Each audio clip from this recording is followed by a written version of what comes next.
تو مفتی محمد وسیم صاحب ہمارے ساتھ ہیں۔ مفتی صاحب، شکر کے حوالے سے جس طرح والدین کی بات ہوئی، کس کس چیز کا ہم شکر ادا کریں، اور اگر شکر ہی ادا کریں تو ہمارے سب مسئلے حل؟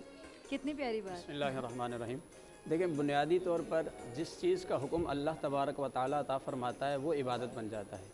سو جس طرح دیگر چیزوں کا حکم ہمیں اللہ نے دیا، تو شکر کا بھی حکم اللہ ہی نے دیا ہے، وَاشْكُرُوا لِي۔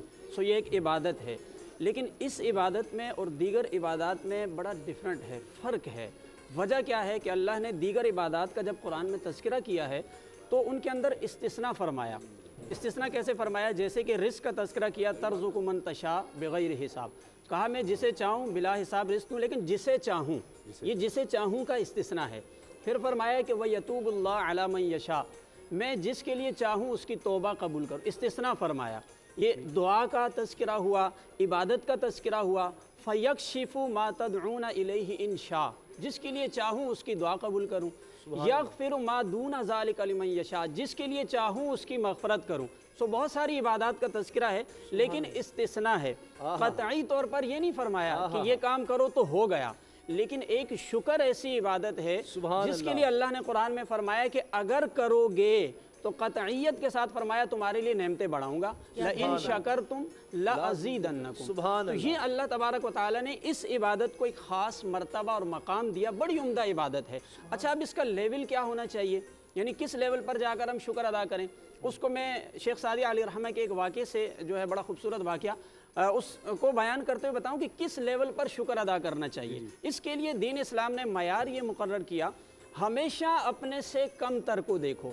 مثلا ایک مرتبہ شیخ سعدی علیہ الرحمہ لوگوں کے ہجوم میں بیان فرما رہے ہیں، اب بڑے بڑے عمراء بیٹھے ہوئے ہیں، اور جب بیان سے آپ فارغ ہوئے تو سارے لوگ چل پڑے، بڑی شاندار سواریاں ہیں، لیکن جب آپ جانے لگے آپ کے پاس سواری نہیں ہے، تو آپ کے دل میں ایک شکوہ سا پیدا ہوا کہ جو میرے سامعین ہیں وہ بڑی شاندار سواریوں پر آتے ہیں، بڑی آسائشیں ہیں، جس کو سننے آتے ہیں اس کے پاس سواری نہیں ہے۔ تو آپ پیدل جا رہے تھے، فرماتے ہیں کہ صحرا میں چلتے ہوئے آگے ایک شخص کو دیکھا جس کے دونوں پاؤں نہیں ہیں، وہ زمین پر اپنے آپ کو گھسیٹتے ہوئے آ رہا ہے۔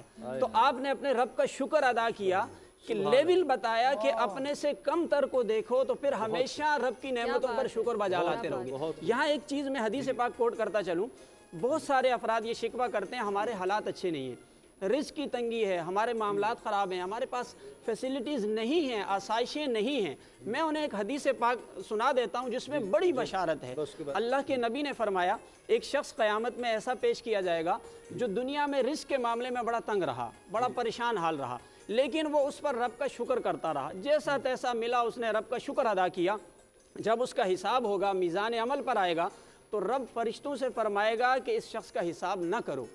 وجہ پوچھی جائے گی کہ اس کا حساب کیوں نہ کیا جائے، تو رب العالمین فرمائے گا یہ جب دنیا میں تھا اس کی ضرورتیں زیادہ تھی، میں نے اسے رزق کم دیا، اس کے باوجود یہ قناعت پر صبر اور شکر کے ساتھ چلتا رہا، سو آج مجھے بھی شرم آتی ہے کہ میں اس سے حساب لوں اس کے اعمال کا، اس لیے فرمایا کہ میں بلا حساب اس کو جنت میں داخل کروں۔ پروفیسر صاحب، اے نور خدا، نور بصیرت کی طلب ہے، رمضان کا صدقہ تیری رحمت کی طلب ہے، مخفی ہیں اسی ماہ میں رحمت کے قرینے، گرداب سے نکلے ہوئے بخشش کے سفیر، گویا ہیں تیرے عشق میں ہم سب برابر، مجلس کو تو گلدستہ فردوس بنا دے، رندوں کو ثنائے شہ لولاک پلا دے، تو شمع قلم کو ید بیضائی عطا کر، بچوں کو تو افطار میں تسنیم عطا کر۔